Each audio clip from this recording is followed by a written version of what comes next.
제가 요즘 진짜 대한민국을 만들겠다 이런 말씀을 드리고 있습니다.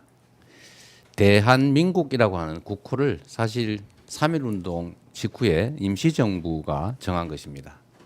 뭐 다 아시겠지만 큰 한민족, 국민, 백성, 보통 사람의 나라. 사실 민주공화국이라고 하는 것이죠. 그런데 지금 대한민국의 민주공화국이 위협받고 있습니다. 저는 새로운 출발을 한번 해보고 싶습니다. 그래서 제가 우리 대한민국이 가지고 있는 저력, 그 중에서도 몇 가지 측면에 우리가 뛰어난 점들을 가지고 세계를 우리가 주도할 수도 있지 않겠느냐. 그 중에 가장 많이 회자되는 게 바로 문화일 것입니다. K-팝, K-드라마, K-무비, K-푸드. 여러 영역들도 있습니다만 저는 문화가 상당히 큰 우리의 장점이 될 수도 있겠다 이런 생각이 듭니다.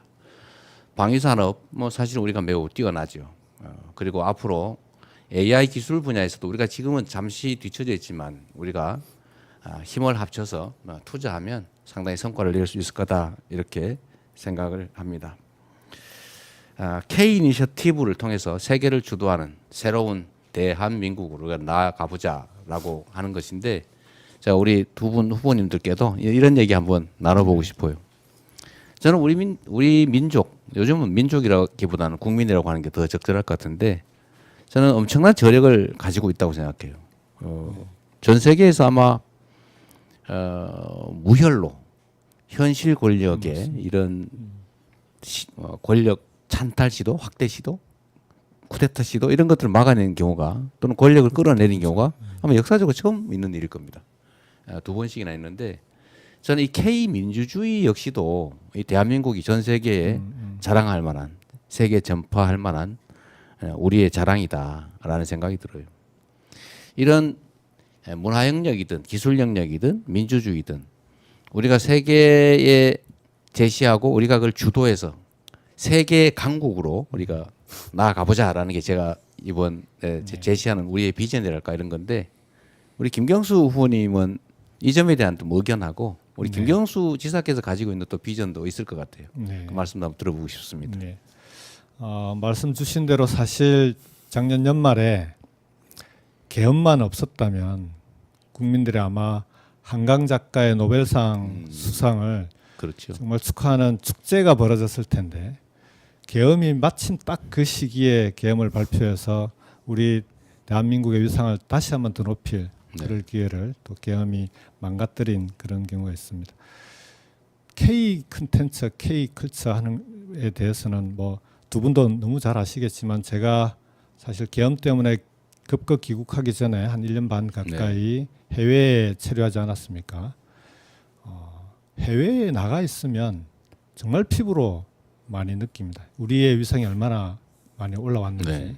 근데 이제 이렇게 올라온 위상을 앞으로 계속 어떻게 유지할 거냐가 저는 더 중요하다고 봅니다. 지금 속을 들여다보면 사실은 우리 콘텐츠 생산하고 있는 현장에 있는 분들이 대단히 어렵습니다.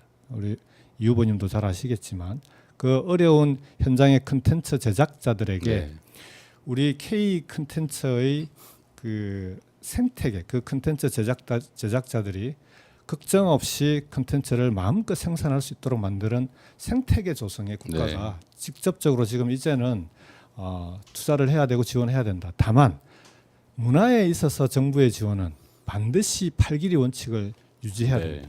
지원은 하되 절대 간섭하면 반드시 문제가 생깁니다. 그래서 충분한 지원을 통해서 콘텐츠 제작자들이 걱정 없이 창작 활동에 임하게 하되, 정부의 지원은 간섭하지 않도록, 내용에는 간섭하지 않는, 그렇게 해서 문화가 다시 한번 재도약하고 꽃을 피울 수 있도록 하는 그런 방향으로 가야 된다고 생각합니다. 좋은 의견이시고요. 저는 그 측면에서 대한민국 외교의 방향을 좀 바꿔야 되겠다 그런 생각을 하고 있어요. 지금 전 세계적으로 외교에 관한 예산은 좀 적고, 맞습니다. 또 외교 인력도 적고, 근데 외교 공간 수는 확 많아졌더라고요. 그게 좀 특수한 이유가 있던데 나중에 말씀드리기로 하고, 어쨌든 이 외교 공간들을 좀 이게 문화 그 수출이랄까 뭐 문화 확산에 좀 플랫폼으로 사용하면 좋겠다 그런 생각해봤습니다. 네. 김동연 후보님한테 제가 한 가지 좀 의견도 여쭤보고 싶은데 뭐 비슷한 얘기긴 합니다만 문화 영역 말고 예를 들면 우리가 이제 가진 특장점이 또 한 가지가 이런 게 있다고 생각이 돼요. 기술 영역에서 사실 우리가 손재주가 좋지 않습니까? 기술 영역에서 지금은 잠깐 뒤떨어졌지만 상당히 우리가 앞서갈 수도 있겠다. 그리고 우리가 R&D 예산 규모 또는 그 연구개발 투자가 상당히 많은 나라에 속하잖아요. 근데 그 효율적인지 아닌지가 좀 논란이 있긴 한데 기술 영역에서도 우리가 저는 세계에 좀 선두를 차지할 수도 있겠다. 뭐 최선두는 아니겠지만 우리 김동연 후보께서는 어쨌든 경제 담당도 하셨고 하니까 이 부분에 대한 어떤 계획들이 있으실 것 같아요. 뭐 어떤 비전을 가지고 계신지. 예, 이 의원님 고맙습니다. 좋은 얘기 해주셨습니다. K컬처나 또 R&D를 포함한 우리 기술 진보에 네. 대해서 뭐 전적으로 공감한 얘기들이지요. 저는 조금 좀 근본적인 얘기를 좀 더 네. 해보고 싶습니다.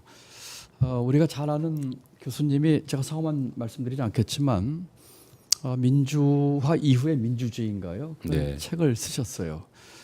지금 이 내란으로 인해서 우리가 다 우리 새 후보와 저를 포함해서 우리 민주당이 정권 교체를 이루려고 합니다. 반드시 네. 이뤄내야 되지 않겠습니까?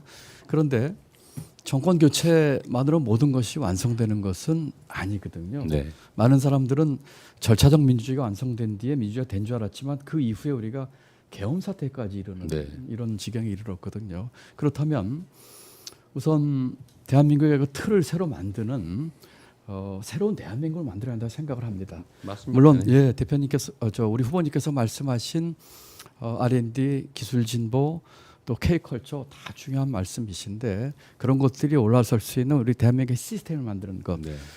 요약하자면 첫 번째는 정치 시스템의 개조가 필요합니다. 여러 차례 강조하고 우리 대표님과도 3년 전에 뜻을 같이 했지만 제7공화국으로 가는 문을 열어야 되겠다. 네. 두 번째로는 경제 운영의 시스템. 우리가 알게 모르게 개발연대의 국가 주도식 경제 시스템을 네. 다 가지고 있거든요. 이 경제 시스템을 고쳐야 되겠다. 네. 그리고 학벌주의에 천착한 이 교육 시스템 바꿔야 되겠다. 네. 그리고 사회 갈등이 너무 심합니다. 이 사회 갈등 문제 해결하는 이런 문제가 있어서 네. 너무 복잡한 문제가 얽히고 설켜 있거든요. 그래서 저는 오랫동안 경제 정책을 담당해오고 사회 정책도 해오고 또 지방 정부의 수장도 네. 해보면서 이 모든 것의 시작과 출발은 결국은 우리 정치 시스템을 좀 바꿔야 되겠다 네. 하는 대로 귀결을 합니다. 이 문제를 우리 이 후보님과 김 후보님과 함께 힘을 합쳐서 네. 우리 스스로가 봉사하고 헌신하고 때로는 희생한다는 마음으로 꼭 달성을 했으면 좋겠습니다. 어쨌든 앞으로는 첨단 기술의 시대, 저는 네. 정말 신문명의 시대가 새로 열릴 거라고 보는데 맞습니다. 이제 그거 관련해서 또 다른 생각이 하나 있어서요. 제가 많이 드린 말씀이긴 한데 이 생산력이 엄청나게 높아지지 않겠어요? 그러니까 사람들이 생산에서 차지하는 인간 노동의 비중 이게 점점 작아지는 아주 급격하게 작아질 것 같아요. 특히 이제 인공지능 시대가 도래하면서 생산성이 높아지는 반면에 그야말로 단순하게 얘기하면 일자리가 많이 줄어들 것이고 인간 노동에 대한 수요가 많이 줄어들 수밖에 없다. 사회 전체적으로 본다면 생산성은 엄청나게 높아져서 사람이 필요로 하는 것들을 충분하게 생산을 해내겠지만 사람들의 몫이 적어지니까 예를 들어 기여도가 적어지니까 이게 분배에 문제가 생기지 않습니까? 그러면 결국은 기존의 복지제도 그러니까 원하는 사람은 얼마든지 일할 수 있다라는 그 대전제가 사라지는 거죠. 이런 사회를 대비해서 저희는 우리 국민들의 기본적인 삶, 그러니까 최소한의 삶이 아니고 기본적인 삶을 국가가 각 영역에서 보장해주는 그런 보편적인 기본 사회로 좀 갈 필요가 있겠다. 복지 사회를 넘어서서 구멍이 있는 안전망 사회가 아니고 안전 매트가 깔려 있는 사회, 누구나 안심하고 도전할 수 있는 사회 이런 걸로 가야 된다고 생각하는데 제가 기본 사회 또는 기본 소득 뭐 기본 금융 이런 얘기를 했더니 반론이 좀 많아요. 그 점에 대해서 우리 두 분 의견 한번 들어보고 싶습니다. 먼저 저부터 우리 할까요? 김경- 네. 저는 뭐 하시죠. 우리 이 후보님 그 취지는 충분히 이해를 하고 하지만 조금 생각이 좀 다른 생각을 가지고 있습니다. 말씀하신 것처럼 기술 진보와 앞으로 먼 미래에 일하는 소수와 일하지 않는 다수가 있는 사회를 상정하면 네. 기본소득을 필요한 기본사회가 필요하죠. 네. 그렇지만 그 전까지는 우리가 우리 사회의 생산을 높이는 방법으로서 지금은 좀 성급하다. 저는 네. 기본소득과 대응되는 기회소득을 주장했고 네. 기회소득은 우리 사회에 가치를 창출하는 분들에게 제한적으로 또 한시적으로 주는 네. 그런 지원을 통해서 근로의욕 고취하고 함께 더불어 사는 세상을 만들려고 하고 있습니다. 지금은 성급하다. 그 점에 동의해요. 지금 당장 하자는 거 아닙니다. 그러니까 준비하자. 지금은 사실 잠깐만요. 지금은 사실은 그 성장과 경제에 집중해야 될 시기인 거 맞습니다. 우리 김경수 후보님 말씀 한번 들어보시죠. 기본 사회라고 하는 우리 이 후보님의 네. 방향에 대해서는 저도 동의합니다. 네. 네, 기본소득의 경우에는 결국 얼마 전에 이제 무디스에서 나온 보고서를 보더라도 지금 기본소득으로 바로 가기에는 네. 정부 재정에 문제가 있는 거 아니냐라고 쉽지 해서 않죠. 네. 그러면 단계적으로 우리가 풀어 나가야 될 텐데 저는 지금 대한민국에서 가장 필요한 기본사회 요소는 빈곤 해소입니다. 네. 절대 빈곤선 이하에 있는 국민이 거의 10% 가까이 됩니다. 특히나 우리 산업화 세대를 책임졌던 네. 우리 부모 세대인 노인 빈곤율이 제일 높지 않습니까? 거기서부터 알겠습니다. 풀어 나가는 게 맞다 이렇게 생각합니다. 네, 말씀하신 것처럼 이게 지금 당장 할 수 있는 일도 아니고 당장 해야 되는 것도 아닌데 문제는 준비해야 된다. 지금은 너무 어려운 시기여서 경제와 성장에 집중할 시기여서 그런 거지 우리가 이걸 포기한 건 아니다 이 말씀을 네. 드리고 싶었어요. 좋습니다. 네. 네, 이재명 후보 주도권 토론 잘 들어봤습니다. 시간을 잘 맞춰주셨습니다. 자, 이어서 김동연 후보 주도권